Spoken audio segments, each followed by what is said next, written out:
poniendo. Ok, listo. Mora, grabe la clase. Ok,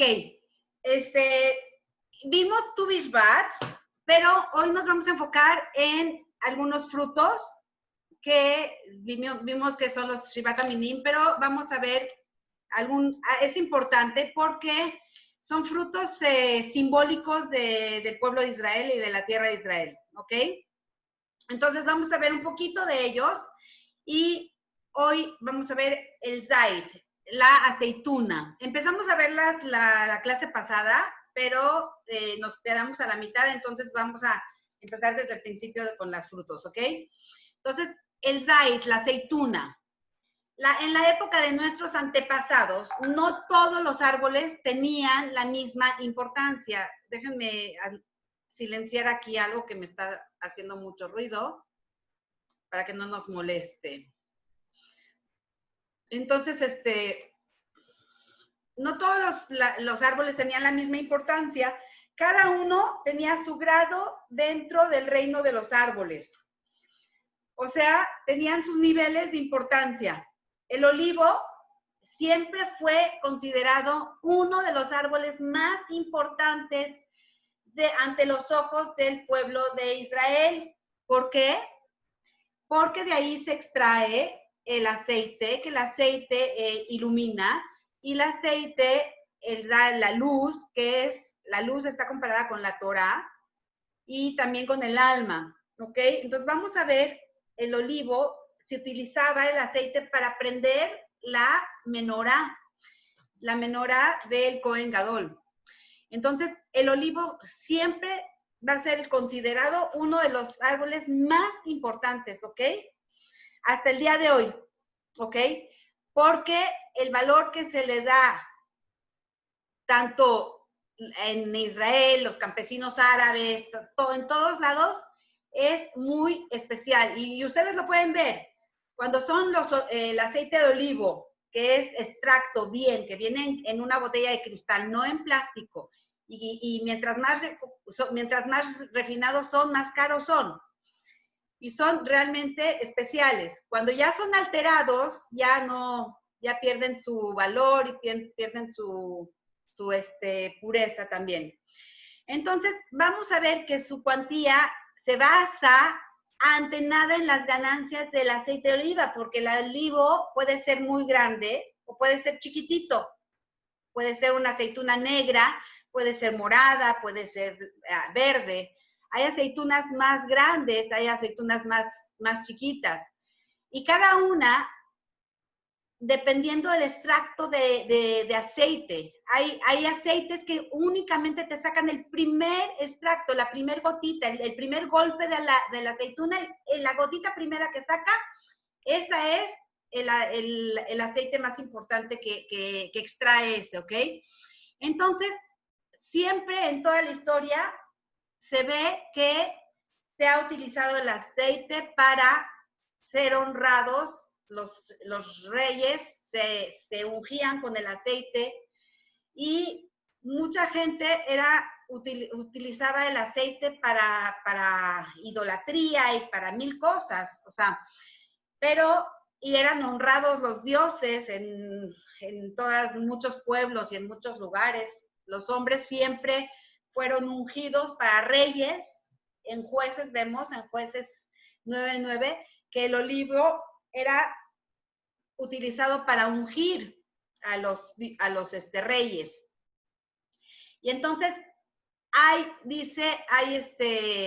en Jueces 9:9 dice, y al olivo acuden primero los árboles en la parábola de Jonatán.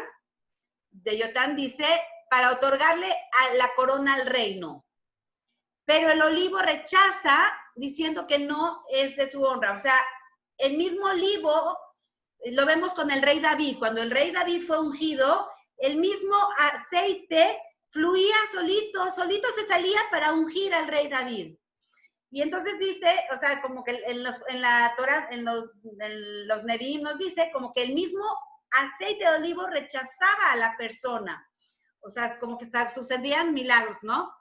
Entonces, se dice como que el mismo aceite rechazaba, o sea, renunciaba, ¿no? Y entonces el aceite era como que, el árbol del aceite era como que iba por encima de todos los árboles. El aceite de olivo era como un producto lujoso en la economía nacional, dentro de Israel y también en todos lados del mundo vemos. Entonces, el crecimiento del árbol de la oliva, la recolección de sus frutos, la extracción del aceite necesita un proceso muy especial. Es un proceso muy caro y o sea, sí, es un proceso realmente, se puede decir que es necesitas ocuparte, no nada más el proceso, sino también el tiempo. Necesitas bastante tiempo para hacerlo, ¿ok? Entonces, la atención en eso era como la persona que se dedicaba a hacer los olivos, estaba siempre en las zonas montañosas, en Eretz Israel, y con el aceite era la primer gotita de aceite, era la que se usaba para el Bet HaMikdash, para prender la menorá, la primer gotita. Entonces, todas las demás gotas que salían del aceite, de la oliva, ya no era pura para la menorá, se utilizaba para otras cosas. Entonces, el resto, el aceite, el último, era, digamos que el menos puro, y la primer gotita era la más pura. Entonces, todo esto era pues, muy específico, era muy, muy, muy específico. Esto era también para ungir a los sacerdotes, no nada más al rey, sino también a los sacerdotes y a todos los instrumentos de servicio de Hashem, también se utilizaba el aceite, ¿ok? Entonces vemos que todo subía como que el aceite subía siempre a los tronos, tanto al nivel santidad como reinados, ¿ok? Entonces, era un grado de santidad y sin lugar a dudas, ¿mandé? Te voy a prestar después los audífonos. No te escuché, perdón. Ok, entonces, se puede decir que es el árbol más respetado de todos los árboles en la cultura judía ancestral, ¿ok? Y bueno, lo seguimos utilizando. Quien utiliza aceite de olivo para la vela de Shabbat o quien utiliza aceite de olivo para las velas de Hanukkah, también se siguen utilizando, ¿ok? Ahora, vamos a irnos con el algarrobo. Perdón, antes de irnos con el algarrobo, dijimos, al principio les dije que la luz o sea, que enciende no nada más que unge, el aceite unge a la persona, no prendes el aceite cuando unges a la persona, simplemente que es ungir, vierten el aceite y caía sobre la cabeza del ungido, de la persona que escogían para el servicio divino, que era el Kohen Gadol, o para los reyes también. Entonces, pero cuando era el encendido, era prender con una mecha el aceite. Y dijimos que es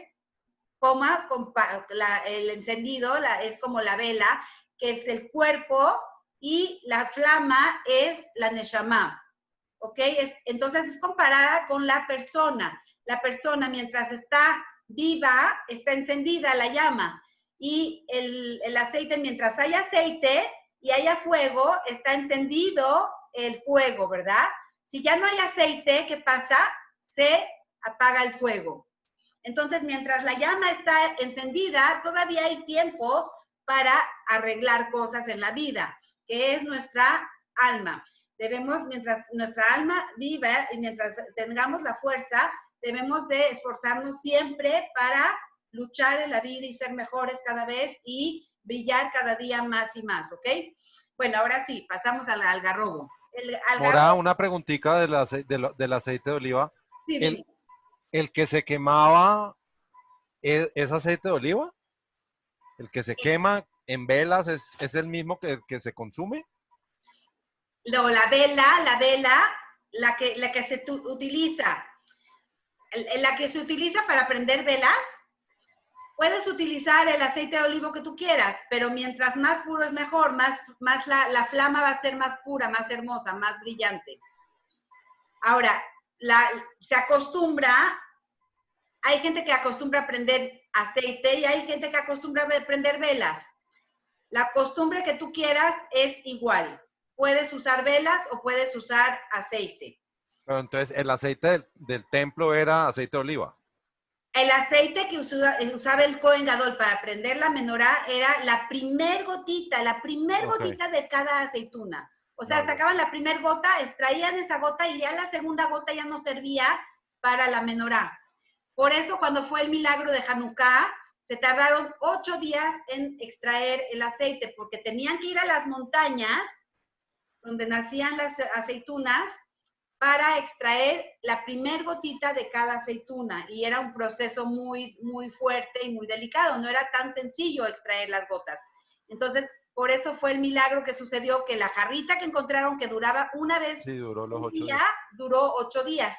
Correcto. Y esos 8 días eran los días exactos que tardaban en traer el aceite ya procesado, que era la primer gotita de cada aceituna, que juntaban para encender la menorá. ¿Ok? Ahora, ok. Gracias. ¿Alguna otra duda? Ok. Seguimos con el algarrobo. El algarrobo no es uno de los 7 frutos de Israel. No viene siendo con los 7 frutos de los Shivat Aminim. ¿Se acuerdan que vimos los Shivat Aminim que no viene el algarrobo, verdad?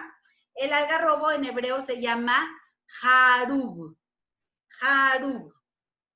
Harub, se lo voy a escribir. Harub. Harub. Es un algarrobo. El algarrobo, ¿sí lo conocen? El algarrobo se parece al tamarindo. ¿Conocen el tamarindo? Se parece al tamarindo, es planito, pero sabe entre cacao y chocolate, como moca, algo parecido a moca. Tiene un sabor así, algo chistoso, así como parecido al moca. Le llaman también sicómoro o shikma. Y es como una zarza, que también le llaman atal. Entonces vamos a ver sobre este. El algarrobo es, en comparación con el olivo, tanto el algarrobo como el sicomo, que no sé qué es como, le llaman, no sé si es el mismo sicomo, pero tiene un bajo valor económico. O sea, no servía para servir al templo. ¿Sí? Estos servían, era muy, muy barato, era algo muy abundante y no tenía un valor económico, o sea, no se conseguía en todas partes. En la historia de Rabbi Shimon Bar Yochai, el que acabamos de pasar del Lag BaOmer, el que escribió la Kabbalah, el Zohar, Rabbi Shimon Bar Yochai, cuando fue perseguido, él se escondió en una cueva.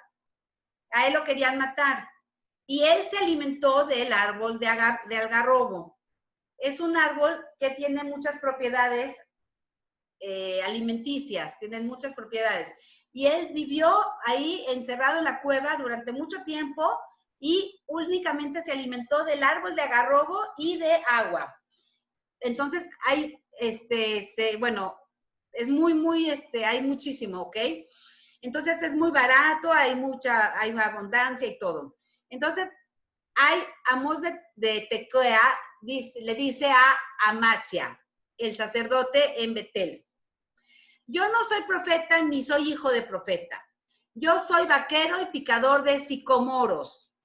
Eso está escrito en Amós 7:14.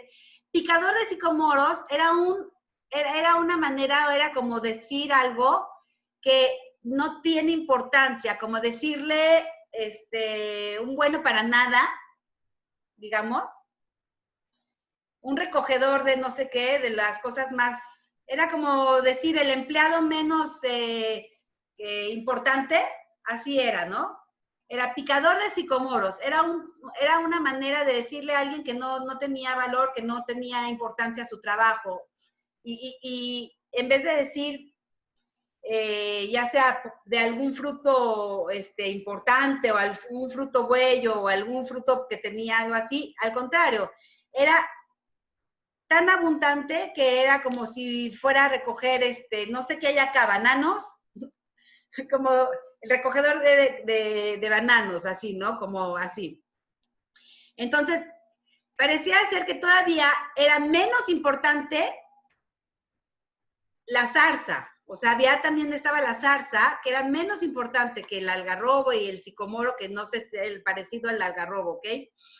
Y esto se ve que en la Torá estaba como cuando mencionaban así que las cosas no tenían valor, era como si tuvieran así, decían de la zarza o así de los frutos que eran tan abundantes.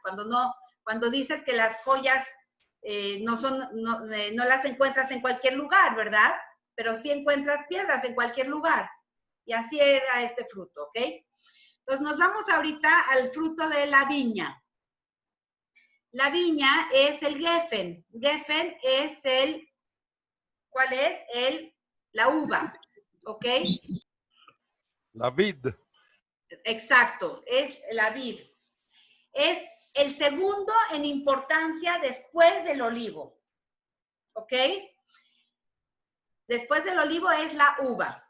También esta fue utilizada para el servicio sagrado. O sea, vemos que hay también en varias parábolas de la Torá, en Jueces 9:13 se encuentra la viña como la fuente de algo importante, que alegra también a Hashem, que alegra a los hombres. Y así también los pueblos utilizaban el vino para idolatría. Entonces, por eso mismo, no podemos utilizar un vino que no es kasher para el consumo de nosotros. Tiene que tener el sello kasher, porque el vino tiene la propiedad de que es utilizado en todas los templos o no sé cómo llamarle, templos de donde tienen otro tipo de creencias. Entonces, para otros dioses y para otras deidades, se utilizaba y se sigue utilizando el vino. Entonces, para comulgar y para cosas así, se utilizaba y se sigue utilizando el vino. Entonces, el vino tenemos que, como es utilizado para idolatría, se estableció que el vino tiene que tener sello kosher, tiene que ser kasher, ¿ok? Entonces, en el judaísmo no hay ni una celebración, no hay ni una alegría donde no haya vino. Siempre hay vino en nuestras celebraciones, siempre hay vino en nuestras fiestas, siempre hay vino en nuestras bodas, siempre hay vino en todos, siempre hay vino. ¿Ok? Sobre todo si se trata de una alegría con una mitzvah, como por ejemplo Shabbat, Yom Tov, las bodas, todo eso, siempre. En todas las ceremonias religiosas, la bendición de Boré Peria Geffen tiene el lugar más importante y adopta la importancia o el lugar central del evento. ¿Ok? Entonces, más que cualquier árbol, la viña está enfatizada en la bendición de ¿quién? De Jacob en sus hijos. Él bendijo a sus hijos y los comparó también como la viña, y por su parte también el territorio que heredó la tribu de Yehuda se destacaba por sus viñedos y por la calidad de sus uvas. El mismo racimo de uvas que fue traído por los enviados, ¿se acuerdan de los enviados de los espías? los espías que mandó Moshe a la tierra de Israel, ¿sí? Eran gigantes, gigantes, no lo podía cargar una persona, tenía que tener, hay varios comentarios que dice que entre 2 personas cargaban una, y hay otros dicen que hasta 6 personas cargaban un racimo de uvas. Entonces, este mismo racimo que fue extraído por estos meraglim, los espías, o sea, no es tan exagerado porque hasta el día de hoy sobresalen realmente en las zonas de los viñedos que son abundantes sus frutos y de alta calidad. Claro que ya no, las uvas no son así, son chiquititas, pero siguen siendo abundantes y de alta calidad los vinos en Israel y los viñedos en algunas zonas de Israel son muy, muy, muy importantes. Entonces, la uva es de gran valor en la antigüedad como hasta ahorita, ¿ok? Y es utilizado al servicio, y era utilizado en el servicio del tabernáculo también. En algunas ocasiones, en la Torá es mencionada la palabra de 1000 uvas por 1000 monedas. O sea, había trueque que cambiaban uvas por monedas. O era una manera también de explicar que un viñedo tenía mucho valor, porque era como si fuera dinero el viñedo, ¿ok? Entonces, como cuando se encuentra un racimo así en hebreo, se le dice eshkol,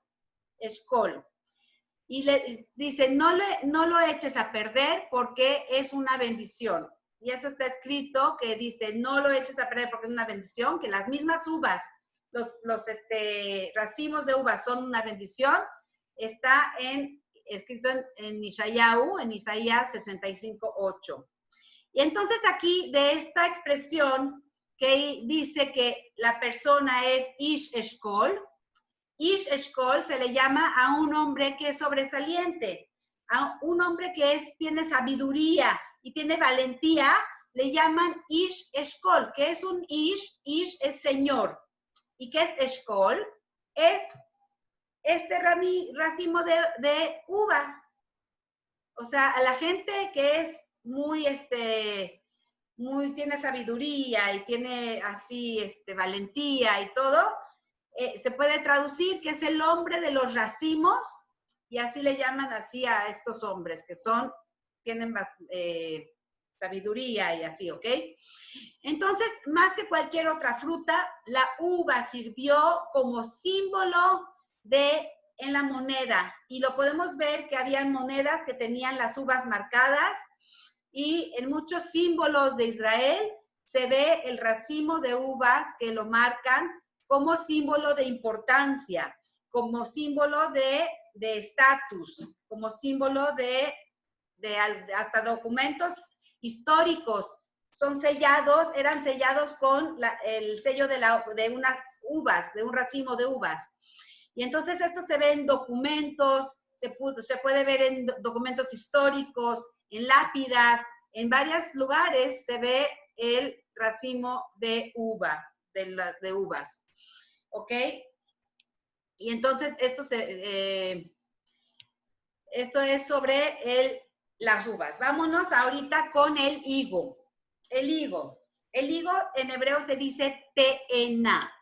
Te'ena. Vamos a escribírselos. Te'ena. Te'ena. Te'ena. Es el higo. El higo no tuvo el honor de ser parte de la vida ritual en los templos. No tuvo ese privilegio de ser honrado para que sea utilizado en el templo. Pero, sin embargo, su parte en la economía del país siempre fue muy importante. Los higos satisfacen la demanda de frutos dulces en el invierno y producía la miel, de ahí sacaban la miel y sigue produciendo miel. Era época en que la demanda hacía que los dulces fueran muy, muy, muy, o sea, era muy importante, muy grande. O sea, es una fruta que no solo se come fresca, sino también se come seca y también se come el líquido, que es su extracto, que es la miel. En la Torá está escrita en varias ocasiones que el higo es recordado como uno de los alimentos esenciales para la población de la época de la Torá. Y también en el Talmud. Y habla mucho de que hacían tipo roscas, tipo pasteles de higo. Entonces, en el Talmud, en Gedalia, ¿se acuerdan Gedalia que fue Gedalia ben Ahikam, que fue asesinado? ¿Se acuerdan del ayuno de Gedalia que estudiamos? Sí. Sí, Gedalia ben Ahikam fue puesto como dirigente de los judíos, ¿se acuerdan? Sí, por el rey de Babilonia, que fue después de la destrucción y después fue que lo mandaron a asesinar, ¿se acuerdan? Él aconseja al pueblo de Israel que se quedaría dentro de las fronteras de Israel para almacenar vino y también almacenar higos, para sacar ¿Higo es también... dátil? El ¿Mande? higo es el dátil. El higo es el dátil. No, el higo es un diferente. Dátil es una cosa y el higo es otra cosa. El Dátil sale de una palma. El dátil es una palma y el higo es una higuera, Exacto. Higo en inglés le fuera dicen una fig. gotita, una gota o es una brea, le llaman, ¿no? ¿Brea? Le dicen fig. Y aquí en Colombia se come Breva, ¿no? ¿Cómo le llaman? breva. ¿Breva o brea? No entiendo por qué no se encuentra fresco, solo se encuentra enlatado, pero esa es la fruta, es diferente al dátil. Sí, es como una breva, ¿cómo le llaman? ¿Brea? ¿Breva? ¿Breva? Breva. Sí, es como si fuera una gotita, así, y son como moraditos, y sus hojas son muy bonitas, son grandes, así como si fuera una hoja de Holanda, de esas, de Inglaterra. Y bueno, son muy dulces también, de ahí también sacaban miel. Entonces, estos era un alimento esencial. Entonces les digo que Gedalia ben Ahikam, cuando fue líder, cuando fue así, él aconseja al pueblo de Israel que juntaran higos, que juntaran los higos para que pudieran alimentarse, que tuvieran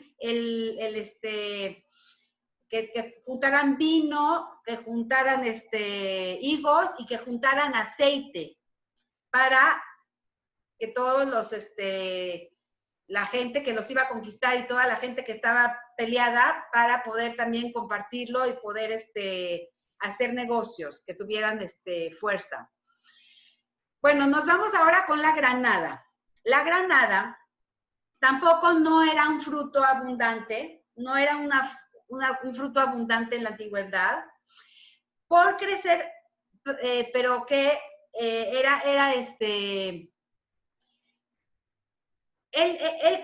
crecía nada más abundante en algunas fuentes de agua.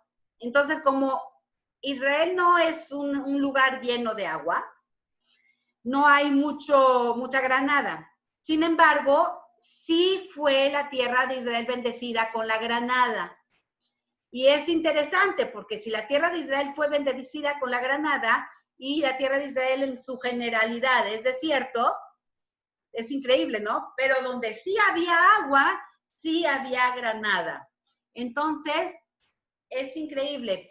Si nos fijamos, la granada de un lado parece que tiene una corona, ¿verdad? Una corona de un rey. Parece como si estuviera coronada. Entonces, ¿ok? Esta granada crece a donde hay lagos, donde hay ríos, donde hay agua. La corona en la parte superior de la fruta sirve y también sirvió en el pasado para decorar. O sea, lo usaban para decorar y de ahí sacaron la forma de las granadas del Sefer Torah. Si se fijan, el Sefer Torah tiene unas granaditas. De aquí sacaron la figura para las granadas que tiene el Sefer Torah para ponerlo en los palos, lo que se gira. ¿Ok? Entonces, aquí está escrito, en la Torah está escrito, tus brotes, en el Cantar de los Cantares está escrito, tus brotes un paraíso de granados con frutos exquisitos.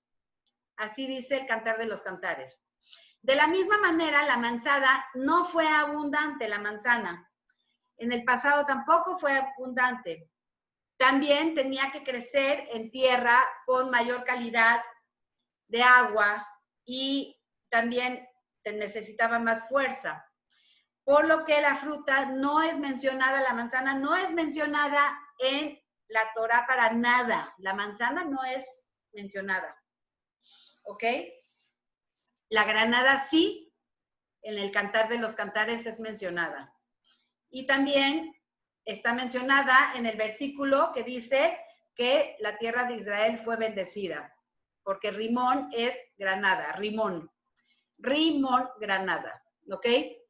Ahora nos vamos con el fruto de dátil, el dátil. El dátil es tamar, tamar, tamar, tamar. Esta fruta tampoco es mencionada en gran manera en la Torá, no se menciona tanto.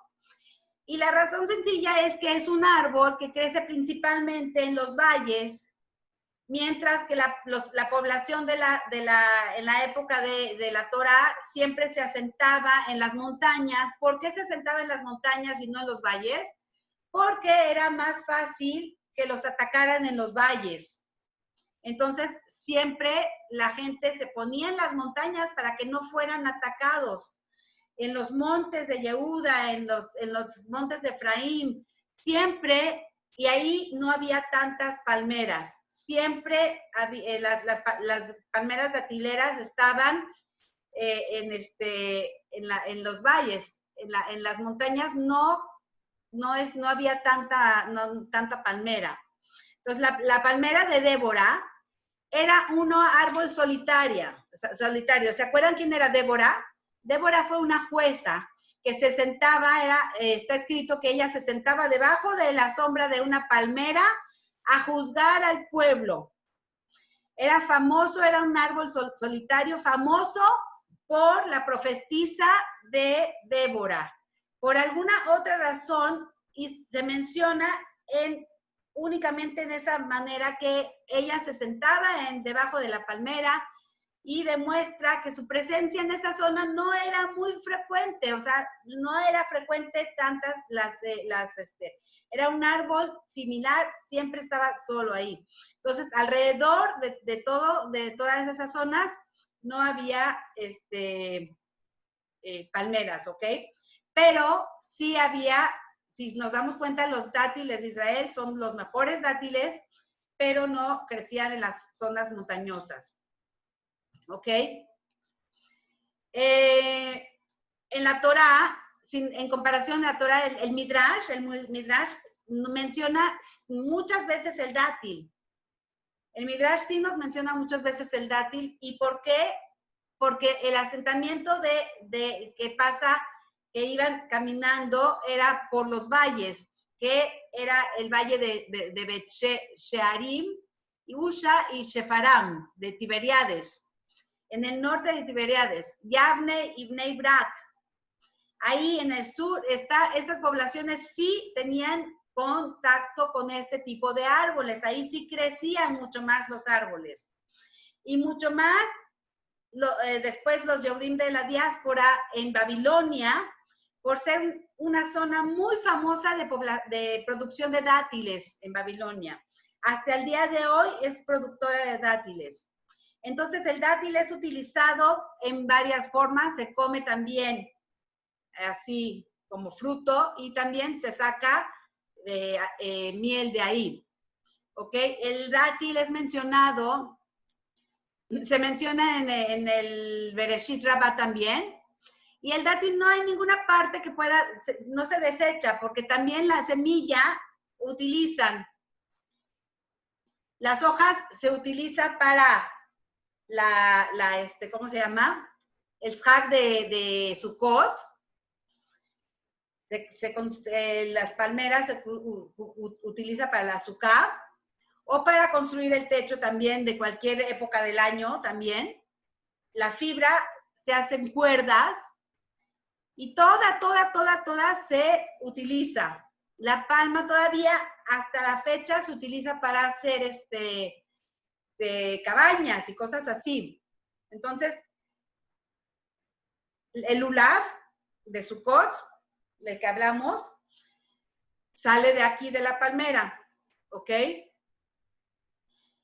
Y bueno, ahora vamos a ver los árboles que no son frutales y arbustos. Bueno, está escrito en la Torá que no podemos tirar las cosas dime, Barry. Mora, silán, ¿cuál es? ¿Higo o dátil? ¿Silá? Silán. Silán. Tamar es dátil. Tamar es dátil. Higo Ya es te muestro. teená. Teená es higo, pero es con T. Teená. Sí, pero no, nosotros traemos una miel que se llama silán.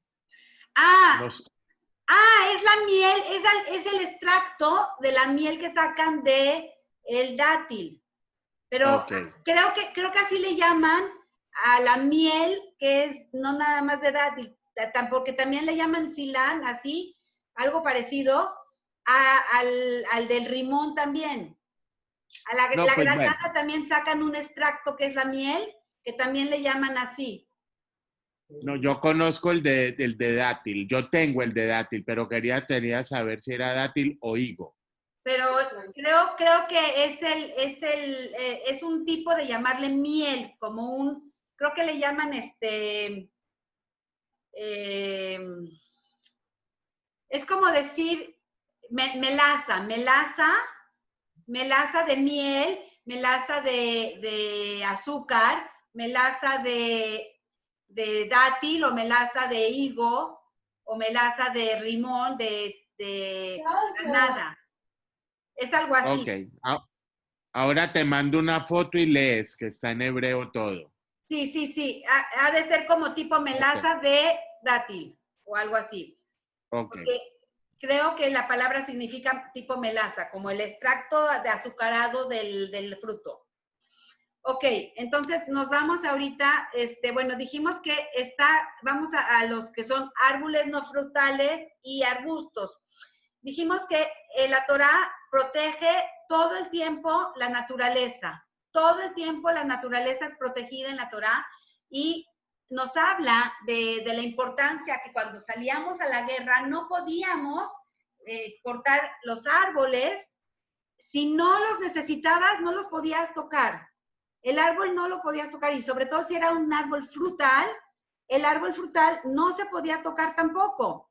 O sea, no se podía tocar el fruto, ¿me entiendes? O sea, es importante cómo la Torá te menciona el cuidado. Akadosh Baruj Hu nos dio eso en la Torá, totalmente. Nos puso como cuidadores de la naturaleza. Entonces, bueno, la situación económica tan difícil para la mayoría de las poblaciones en Israel no permitía que la persona normal cultivara sus árboles. Y, por ejemplo, los árboles frutales eran los que sí se cultivaban y los árboles no frutales eran destinados únicamente para el embellecimiento del paisaje o para construir casas o cosas así para los templos. Solamente los templos y las sinagogas y las mansiones de los ricos eran los que cultivaban este tipo de árboles que no eran frutales. Y entonces en varios residuos arqueológicos se encontraban dibujos de cipreses muy bellos como artículos decorativos en edificios públicos como mosaicos y suelos de los templos y cosas así. Porque el ciprés acompañó al hombre desde tiempos muy, muy lejanos en el Oriente Medio y vale recordar que no, o sea, no estamos seguros si ese árbol de hoy llamamos un ciprés o si era el ciprés bíblico de la Torá y era más bien se llamaba Ashera o Tashor, algo así. No sabemos si era el ciprés o si era algo parecido al ciprés, pero es el que se pinta en muchos lugares.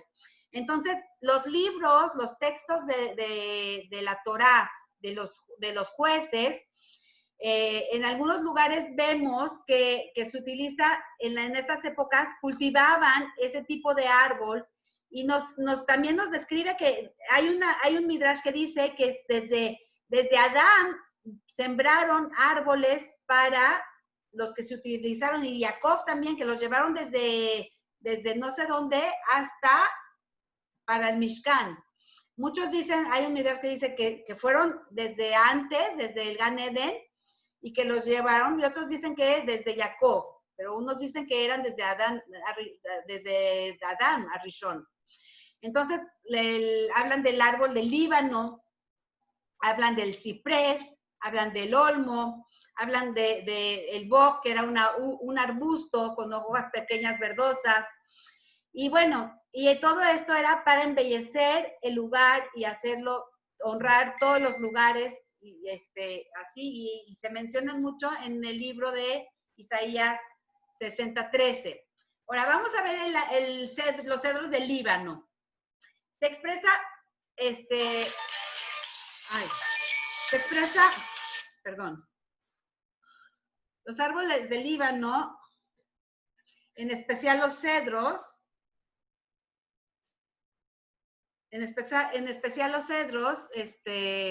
a lo largo de toda la Torá están mencionados. Este árbol es tan ostentoso que en el Líbano todavía hay bosques con estos árboles de cedros que tienen 2000 años o más. 2000 años o más. Imagínense. La relación tan especial al árbol se resguardó desde los tiempos de nuestros patriarcas a lo largo de todas las generaciones, a pesar de las dificultades de la diáspora, aunque a veces solo se basa en relación a los recuentos y añoranzas, sobresale la tradición de decorar siempre las sinagogas con dibujos de árboles. En la fiesta de Shavuot, por ejemplo, se ponen siempre se decora con plantas y árboles también. O sea, todo esto siempre es importante. Entonces, vemos la verdeza de Shavuot, siempre es importante, la plantación en Tu Bishvat, el lulav y el etrog, o sea, son cosas que se conservan hasta en países de lugares tan lejanos que eran traídos de Israel, o sea, el etrog y todo. Y ahorita ya se plantan fuera de Israel algunos etrogim y los lulavim ya pueden tomar de algunos árboles que son fuera de Israel, pero todo eso era traído de Israel a los países lejanos. Y todo esto, o sea, las frutas de Tu Bishvat eran traídos, porque son frutos secos de Tu Bishvat, ¿se acuerdan? Porque no podían traerlos de Israel frescos, se podrían. Entonces los secaban para poderlos traer a países lejanos para que estuvieran secos. Entonces los traían secos para que duraran y duraran. Entonces en la diáspora era eso. Y bueno, ahorita ya nos acostumbramos a comer en Tu Bishvat los frutos secos, la tradición ya se hizo así, ¿no? Entonces, bueno, esto es la relación que tenemos de los árboles siempre.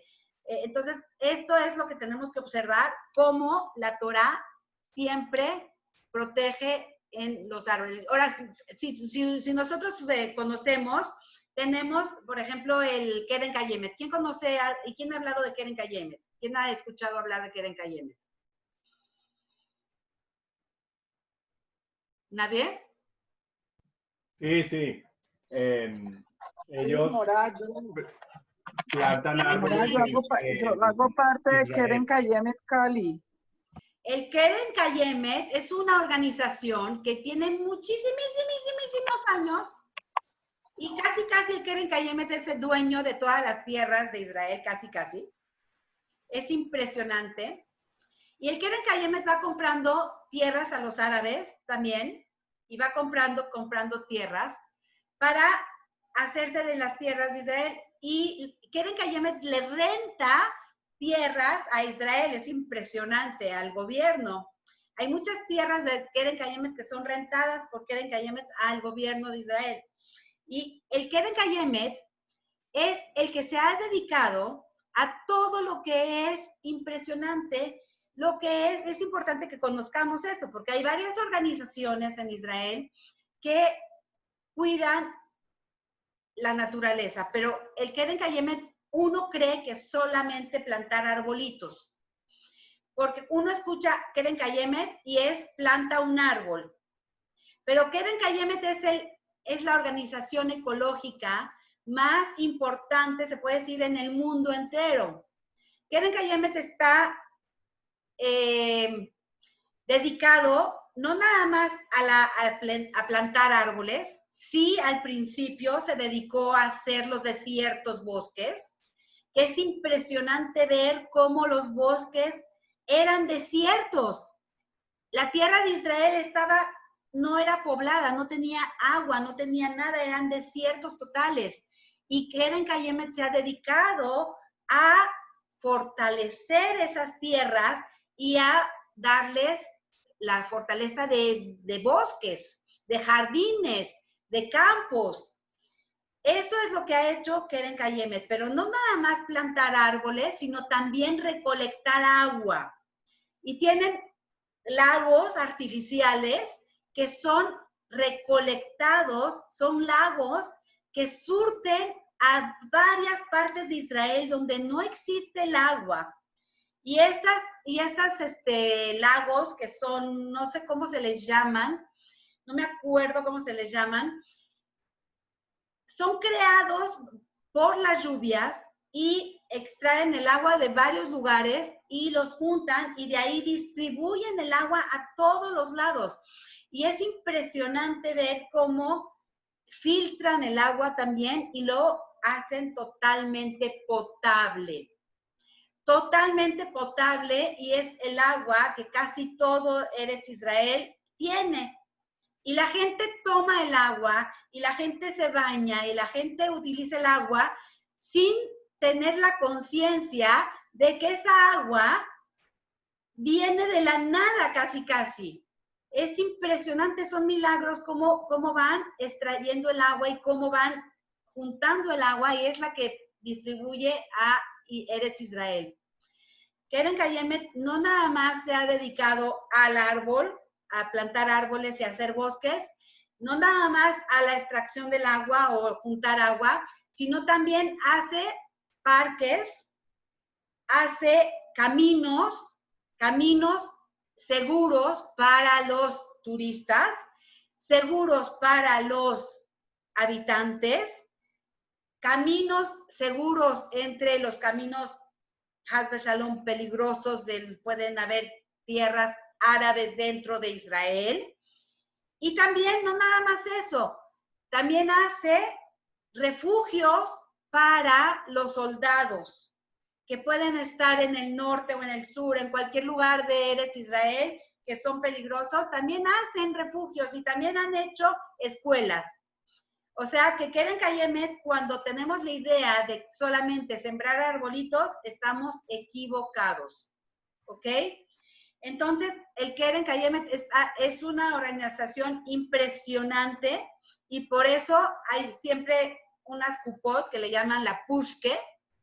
Pushke, les voy a escribir pushke. Pushke. Esto, pushke. Parece que estoy haciendo publicidad a Keren Kayemet, ¿verdad? Pero no se trata de hacer publicidad. Es que es parte de Eretz Israel, es parte de nosotros. Yo crecí con la pushke de Keren Kayemet. Pasaban la pushke de Keren Kayemet por la pushke se llama la alcancía, ¿ok? pasaban en la escuela, cuando yo estaba en el kinder, pasaban la pushke para darse de acá, para el Keren Kayemet, porque todos contribuimos a sembrar Eretz Israel. Todos contribuimos a que Eretz Israel no sea, que sea un desierto. Todos contribuimos para que Eretz Israel sea la tierra que ahorita es. O sea, todo ese dinero que nosotros hemos donado a Keren Kayemet ha sido para poblar Eretz Israel, para enverdecer Eretz Israel, para ver las flores tan hermosas. Las flores más bellas del mundo están en Israel. Y uno no podía creer de que Eretz Israel es un país desértico y tiene una de las flores más hermosas en todo el mundo. Tiene una variedad de flores maravillosas. Dime. ¿Esa era la alcancillita amarilla de metal?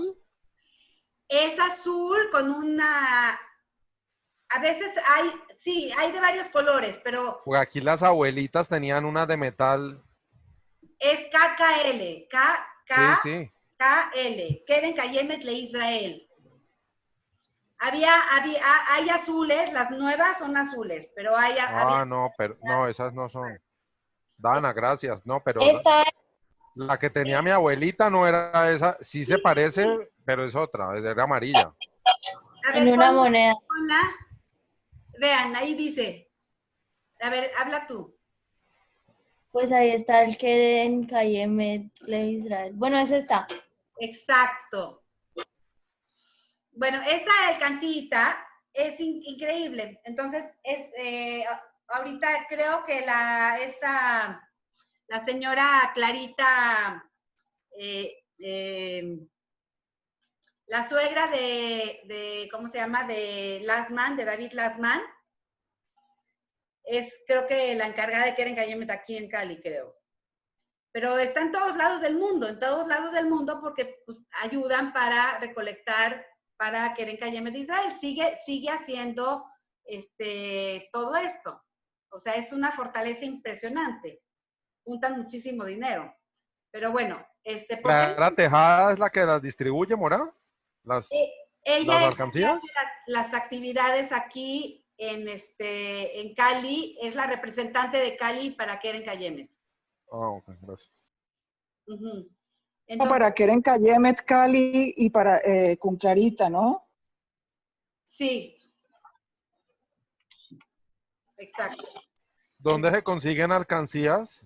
Hay que preguntarle a Clarita. Hay que preguntarle a Sarita. Sarita debe saber, ¿no? Sara. Sí, Ilan, Clarita las tiene. Hay una oficina, bueno, hay que llamarla porque ya no creo que las tenga en la oficina.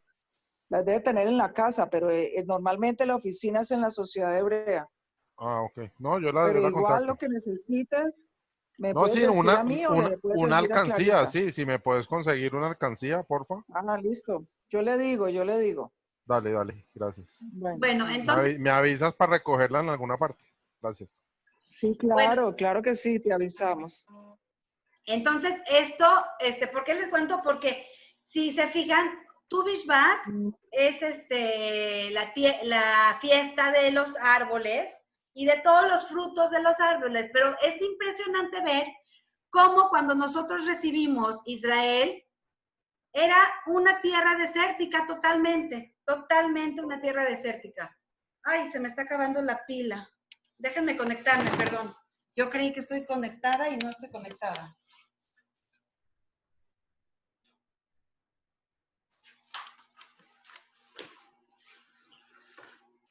Mora, ¿usted es alérgica a las picaduras de abeja? ¿Mandé? ¿Usted es alérgica a las picaduras de abeja? No. Ah, es que por ahí atrás a la izquierda hace rato veo en una flor amarilla como 2 abejitas dando vuelta. Cuidado, oye. Hoy que estoy hablando de las flores de Israel, por eso las tengo aquí atrás, tan ricas, tan bonitas. Pero tenga cuidado que la piquen. Bueno, eso es Tu Bishvat. Bueno, con eso terminamos Tu Bishvat. Con eso terminamos el tema de Tu Bishvat. y acabamos el tema. Ahora, vamos a cerrar esta grabación.